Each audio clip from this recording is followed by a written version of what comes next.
Une vieille maison à la campagne, dotée d'une cave.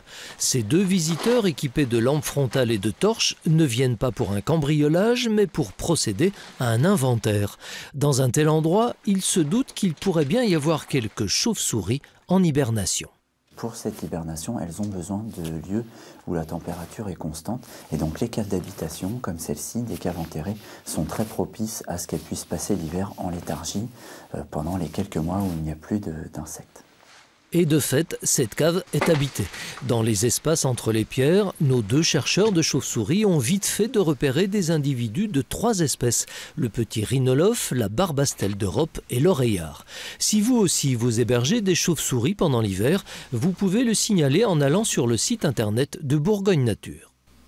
En ce moment, il y a notamment une enquête donc à destination des particuliers pour pouvoir recenser et faire comme ça un inventaire des espèces de chauves-souris qui hibernent dans les caves d'habitation.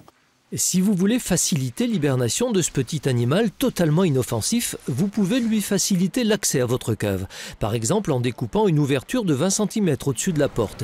S'il y a un soupirail, ne le grillagez pas, comme celui-ci, et évitez les barreaux verticaux, comme ceux-ci. Certaines chauves-souris, la majorité d'ailleurs, ont tendance à rentrer en vol dans leur lieu d'hibernation.